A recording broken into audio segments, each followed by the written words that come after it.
आपण थेट जाऊयात यानंतर कोल्हापूरमध्ये सर्वसामान्य कोल्हापूरकरही इंधन दरवाढीमुळे संतापलेत। या दरवाढीची कल्पना नसल्याने पेट्रोल पंपावर पोहोचल्यावर वाहनधारकांना धक्का बसतो। ऐन महागाईत ही दरवाढ झाल्याने नागरिक तीव्र संताप व्यक्त करतात।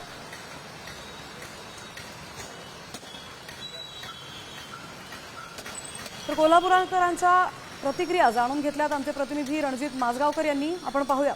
सर्वसामान्य माणसाला गरीब माणसांना काय करायला सांगा आम्ही आता सांगायचं मोदी सरकारला वाटलं म्हणजे झालं नाही आम्हाला। आम्ही गार्ड काम करतो, मी गार्ड काम करतो, सर्वसामान्य माणूस आहे आम्ही। मला परवडते 10,000 पगार मला महिन्याला, त्यात पेट्रोल 3,000 रुपये गेले, राहिले की 7,000 रुपये।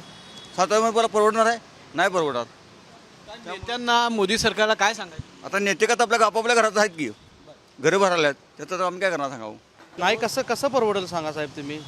तर आता जवळ आता आम्ही मेकॅनिक काम करतोय, या पेट्रोल डिझेल वाढमुळे आमच्या धंद्यात कंप्लीट परिणाम झालेला आहे। गॅसमुळे तर एवढं परिणाम झालेला आहे की आता आम्ही दिवसाला 3-4 बॅटऱ्या असं विकतोय, पण महिन्याला आम्ही तर 10-15 बॅटऱ्या विकू शकत नाही।